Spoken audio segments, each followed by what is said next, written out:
Não negue sexo para o seu esposo ou para sua esposa. Deus como fiador. Toda a criação deve bendizer ao Senhor.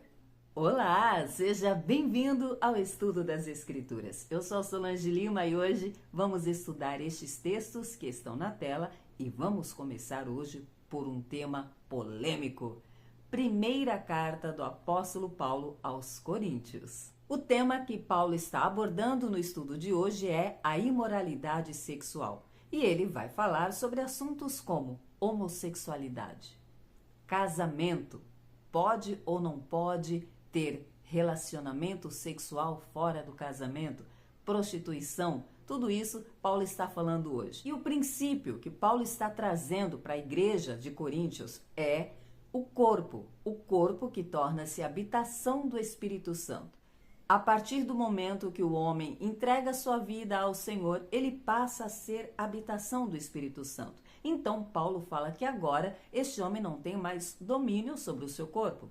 O seu corpo passa a ser a morada do Senhor. Portanto, ele diz que todo pecado cometido fora do corpo, e ele cita exemplos como avareza, bebedeira, calúnia, fraude, tudo isso é fora do corpo. Porém, os pecados sexuais, a imoralidade sexual é no corpo. E este corpo é morada e habitação, é templo do Espírito Santo. Paulo diz que todas as coisas me são lícitas, mas nem todas me convêm. E pergunta: vocês não sabem que vocês são morada do Espírito Santo de Deus? E fala sobre a prostituição. E compara que o homem que se deita com uma prostituta, ele torna-se um com ela. Tornam-se uma só carne. Da mesma forma que, quando o Espírito Santo passa a habitar no homem, o homem e Deus tornam-se um. Então, sendo o homem a habitação do Espírito Santo, ele não pode também entregar este corpo à prostituição, a se unir com uma prostituta e se tornar um com ela.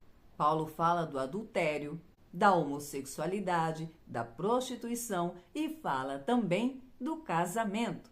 Em que contexto? Primeiro, ele diz que seria bom, e deixa muito claro que isso não é uma regra, não é um mandamento, mas que seria bom que o homem não se casasse, que ele vivesse para o sacerdócio, vivesse para Cristo, mas deixa claro também que entende que isso não é para todos, que cada um tem um chamado. Portanto, se o homem não consegue viver desta forma, ou seja, sem se casar, ele deve casar. Não viver uma vida sexual fora do casamento, ele deve casar-se. E uma vez casados, tanto o homem quanto a mulher não têm mais domínio sobre o seu corpo. Ele diz: a mulher não tem autoridade sobre o seu corpo. Da mesma forma, o homem também não tem. O que Paulo está dizendo é que o homem e a mulher não podem se abster do sexo porque ele escolheu, porque ele quer. Tem que ser em comum acordo. No caso de repente, escolherem fazer um jejum para se consagrar e ainda assim precisa ser por um curto tempo para não abrir brecha para o pecado. E eis aqui uma polêmica muito grande, porque muitas mulheres, principalmente as mulheres, usam o sexo como barganha. Se meu marido não fizer o que eu quero, ou se ele discute comigo, então também à noite eu não vou dar o que ele quer, eu não vou ter um relacionamento sexual com ele. Se você é cristã e usa essa prática, saiba que você está em pecado. E isso está nas Escrituras. Vivemos hoje, claro, num mundo onde diz meu corpo, minhas regras. Mas o que a Bíblia diz é: o seu corpo é templo do Espírito Santo e as regras são dele.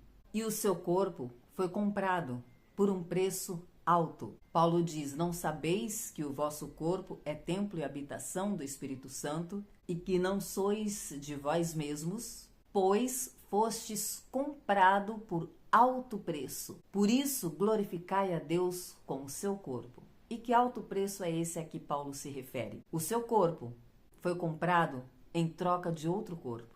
O corpo de Jesus, que foi entregue lá na cruz, quando ele morreu, depois ressuscitou para te dar vida eterna. E a partir daí, quando você escolheu servir ao Senhor Jesus, você se tornou habitação do Espírito Santo. E por isso você não tem mais domínio sobre este corpo. O dono do seu corpo é o Espírito Santo. e foi comprado através do corpo de Jesus, um alto preço que ninguém é capaz de pagar. Salmos. Concluindo os Salmos 103, Salmos de Davi, ele diz que todos devem bendizer ao Senhor, inclusive os anjos, todos os exércitos de anjos, todos os seus servos, todas as obras do Senhor, tudo que foi criado pelo Senhor deve bendizer a Ele. O Senhor é digno de toda honra, de toda glória, de todo louvor e toda adoração. Bendiga ao Senhor e o seu santo nome. Chegamos no estudo de Jó. O amigo Elifaz torna a falar e agora ele está praticamente insinuando que Jó é um ímpio ou está agindo como um ímpio. E no seu discurso Elifaz começa a falar sobre o ímpio, o que ele faz, como ele age, o que colhe daquilo que ele planta e reforçando que o pecado tem suas consequências. Fala que o ímpio afronta a Deus, que ele anda vagando. Através das palavras dele, fazer com que Jó se identificasse e visse que ele estava agindo como ímpio.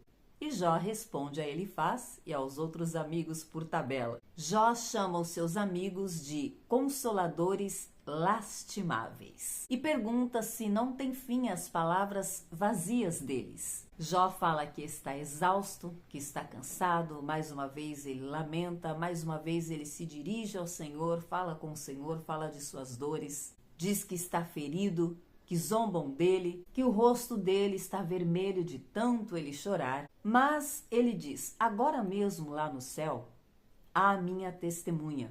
Lá nas alturas está o meu fiador. E Jó faz um pedido que aponta para Jesus. Mas ele, claro, naquele contexto não tinha ideia disso. E no Novo Testamento nós vamos ver que Jó se referia a Jesus, ainda que não soubesse.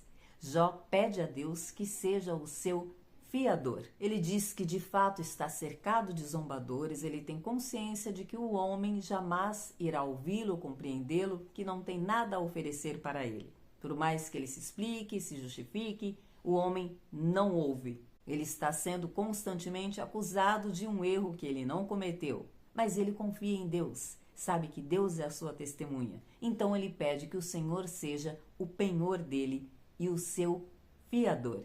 Hebreus aponta Jesus como nosso fiador. E Jó conclui o texto falando mais uma vez da brevidade da vida e sobre uma profundeza, uma escuridão. A alma dele se sente como indo para essa profundeza, para essa escuridão. Ele sente que está perdendo os seus dias, que os dias estão indo embora e ele continua em angústia e aflição.